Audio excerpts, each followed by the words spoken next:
ሰላም ውድና የተከበራችሁ ቤተሰቦቼ በሙሉ ሀባይብ እንዴት ናችሁ? ሁላችሁንም ሰላም ብያለሁኝ። በያላችሁበት ሰላማችሁ ይብዛ እያልኩኝ ዛሬ ደግሞ ለቤቴ አዲስ የሆነ እንግዳ ይዤ መጥቻለሁኝ። ይሄም ደግሞ ማን ነው ምንድነው የሚለው አብረን የምናይ ይሆናል። ኖላዊ ክፍል 28 ይዤ መጥቻለሁኝ። እስቲ አብረን የምናይ ይሆናል። ኖላዊ ሀና እንዲሁም ደግሞ አባቷ እስቲ ምን አሉ? ምንስ ሆኑ? ምንስ ደረሱ? የሚለው አብረን የምናይ ይሆናል። አባቷ ቁጭ ባሉበት ሀና በርካታ ትገባለች። አባትም ደግሞ እንዴ ሀናዬ እያላት ነበር። እሷም ደግሞ መልሳ ወይ አባ እንዴት ነህ? ለምን በዚህ ሰዓት መጣሽ? ምን ሆነሽ ነው? ምንድን ነው እያላት ነበር። እሷም ደግሞ አረ ምንም አልሆንኩም፣ ምን ሆንኩኝ አባ ብላ ሄዳ አጠገቡን ቁጭ ትላለች። አጠገቡን ቁጭ ስትል ግን ሀና ቆይ ዶክተሩ ያለሽ ነገር አለ እንዴ እያላት ነበር። እሷ እንዴ ዶክተሩ ምን ይለኛል? ስለምን ነው የምታወራኝ? ምን ይለኛል እያለች ነበር። እሱም ደግሞ አባት አይ ምናልባት እኔ እንደሚሞት ነገሮች ከሆነ ብዬ ነው። ሰሞኑን ፊትሽ ላይ ምንም ደስታ እየታየኝ አይደለም። ግን ደሞስ ምን ሆነሽ ነው እያላ ነበር። አረ ብስሚላ ምን ሆነህ ነው?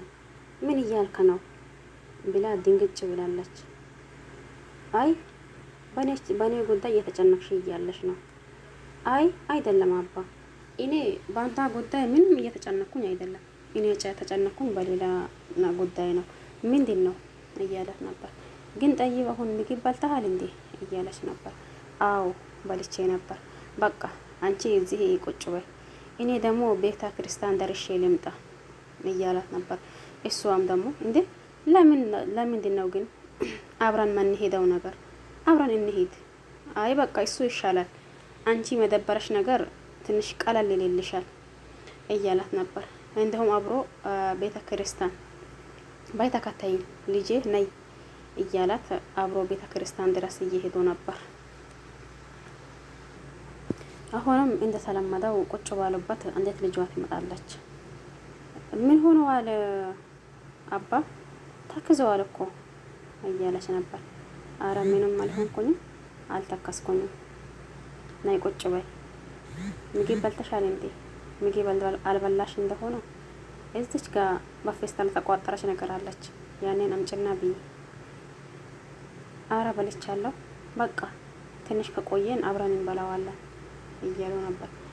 ባይሆን ጉዳይሽ እንዴት ነው? የኔ ጉዳይማ አልቋል። እንዴት? ያንን ሰዎች ያገኘኋቸው። እንኳን ደስ አለሽ ልጄ። አመሰግናለሁ አባ እያለች ነበር። እንዴት አልከፋ ልጄ፣ ጠንከር ብሎ ነው የሚሻለው እያለች ነበር። ይሄንን ነገር ታዩ ባክሽ፣ ይልቅ ያንቺ ነገርስ እንዴት ነው እያሉ ነበር። አይ ከወንድሜ ጋር አሁን በልቼ ስለመጣሁ ነኝ እንጂ በቃ ትንሽ ከቆይም በኋላ አብረን እንበላዋለን ይቻላል እያለች ነበር። ናውም ኖላዊ ማለት ነው። ኖላዊ ድራማ ብዙ ትምህርት አዘል ነገሮች አሉት። አብረን የምናይ ይሆናል። የሚቀጥለው ምን ሆነሃል ኤላ? ግን የሰው ጭንቀት አይገባህም እንዴ? እኔ ምንም አልሆንኩም እያልኩህ ነው እንዴ? ፊትህን እያየሁኝ ምንም አልሆንኩኝም ማለት እንዴት ነው? ሀና ታወኝ አለችኝ። ታወኝ ማለትስ ምን ማለት ነው? አትድረስብኝ አለች። አሀ ለምን? ሌላ ምን አለ? ባለፈው በተናገርኩት ተቀይመኝ ነው እንጂ እኔ ስታውቀኝ ክፉ ነኝ እንዴ? ግን ወንድሜ አንተ ክፉ አይደለህም፣ ሀናም ደግሞ ክፉ አይደለችም። አንተ በጣም ጥሩ ሰው ነው እያላት ነበር። እኔ ገንዘብ እያለኝ ጆሮን ለማስፈታት እያስመሰልኩ ነው ያለው የመሰላት። አላቅም ታሪ፣ ወይስ ሀና ዝቅ አርጋ እያየችኝ ነው፣ ወይስ ደግሞ ለራሴ ከሰጣሁት ቦታ ዝቅ ብዬ ይሆናል። አንተም ከክብርህ ዝቅ አላልከም፣ እሷ መሳነሳ አላየችም። አሁን ግን ሀዋኔ ሌላ ሰው ሆነ፣ ሀና ሌላ ሰው ሆናችብኝ። ታሬ እኔ ማቃት ሀና ብርሃን የምትለግስ ሴት ናት በፈገግታዋ።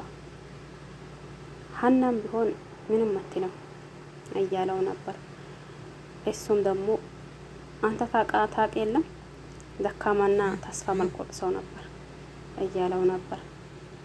እባክህን ተረጋጋ ወንድሜ እያለው ነበር። እንደዛ እያለው በመሀል ስልክ ይገባበታል። ስልኩን አንስተዋል። ስልኩን ሲያነሳው ያው ቤት የሚፈልግ ሰው ነበር። ያንን ደግሞ እንደምንም ብሎ ቶሎ አሰናዶ ሲጨርስና አሁንም ወደ መጀመሪያው የሚያወሩበት ቦታ ይመለሳል።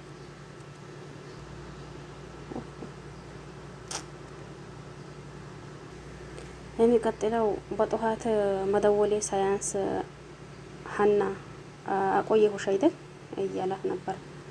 ስለ ኤልያስ ላውራሽ ፈልጌ ነበር። ስለ ኤልያስ ምን እያለች ነበር። ያቺ ሰካራም ሴትዮ ትጮህብሻለች እያላት ነበር። ሀናም ደግሞ ማናት ሰካራም? ላንተ ቢሆን አላቅም እንጂ ለኔ ቢሆን በጣም ጥሩ ሰው ናት እያለች ነበር። አይ አሁን ደግሞ ስለ ኤልያስ ላውራሽ ፈልጌ ነበር። ነገር ግን ደግሞ ይቺን ሴትዮ ጋር ገባን። በቃ ትንሽ የማወራሽ ነገር ስላለ አንድ ቦታ ቁጭ ብለን እናውራ። አይ ቁጭ ለማለትማ ይረፍድብኛል፣ ሰዓቱ ረፍተዋል። ደግሞ አስቸኳይ ከሆነ አስቸጋሪ ከሆነ እዛ ጋር ቁጭ እንበል እያለች ነበር። ናይ በይ እያላት ቁጭ እያሉ ነበር። ኤልያስ በጣም ጥሩ ሰው ነው። ጓደኛ ስለሆነ ነው እንዴ እንደዛ የምትለው? አይደለም ጓደኛ ስለሆነ አይደለም። ነገር ግን ደግሞ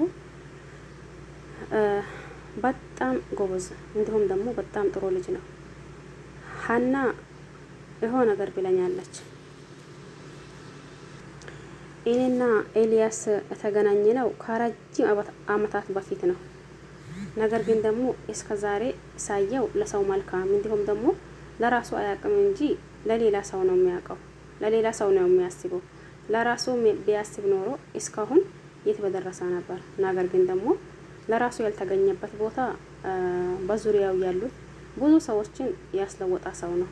የኔም ይሄ ለውጥ የሱ እጅና የሱ ነገር አለበት። ስለዚህ እሱ ማለት በጣም ጥሩ በጣም ጎበዝ እንዲሁም ደግሞ በቃም እንዲበለሽ እያለ የኤልያስን ነገር የእያንዳንዱን እያስረዳት ነበር።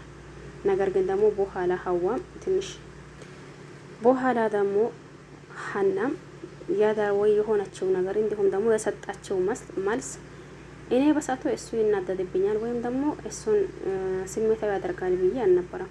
ነገር ግን ደግሞ ማውራቱን አውርቻለሁ። በዚህ ልክ ደግሞ ትንሽ ይሰማዋል ብዬ አላሰብኩም ነበር። ወይ አሁን ባወራሁት ነገር በቃ ተቆጥተዋል ማለት ነው እያለች ነበር ሀና። ኤላ በጣም ይቅርታ ቆየሁብህ አይደል እያለው ነበር። ጓደኞች መጥቶ ነበር። ነገር ግን ደግሞ ሲጠሩ የሉም ሲል ምንም ሳይሉኝ ሄዱ እያለው ነበር። ይቅርታ ግን ደግሞ ቆይቻለሁኝ ይቅርታ እያለው ነበር። አሁን እኔ ወደ ደሴ መመለስ አለብኝ። ለምን? እዚህ የመጣው እኮ ሀናን ብዬ ነበር። ሀና ደግሞ በዚህ ልክ ስላየዋት እኔ ጊዜ ሰላባክኝ ወደ ደሴ መሄድ አለብኝ፣ መመለስ አለብኝ። ለምን ተስፋ የምትቆርጠው? ሀና እንደዛ ባትለኝ ተስፋ አልቆርጥም ነበር። ነገር ግን ደግሞ የሀና ሁኔታ ተስፋ ስላስቆረጠኝ ወደ ደሴ ለመሄድም እንዲሁም ለመመለስ ወስኛለሁ። ይልቅ አሁን ተነስና ቁርስ እንብላ፣ እንውጣ። እባክህን ትንሽ ተረጋጋ እያለው ነበር። እኔ አሁን ምን ሊሆን? እነዚህ ሰዎች ዛሬ ምን እየሆኑ ነው? ግን እንዴት ነው የሚሆኑት? እንዴት ነው የሚያወሩት? እያላ ነበር። እንዲሁም ደግሞ ብዙ ማለት ይቻላል በአጭሩ እንዲሁም ደግሞ ወይም በመሀል እንትን እያልኩኝ ነው እንጂ ኖላዊ ድራማ እንዲሁ ብዙ ነገሮች ያስተምረናል ብዬ ነው ማስበው። ለማንኛውም ይሄን ይመስል ነበር። ሀናም ደግሞ ያው እንደምታዩት ነው። እንዲሁም በዙሪያ ያሉት ልጆች ሁሉም ይወዷታል፣ ይመኟታል። ይሄን ይመስል ነበር። በያላችሁበት ሰላማችሁ ብዛ። በሌላ አዲስ ከምንገናኝ ድረስ ቸር ቆዩልኝ።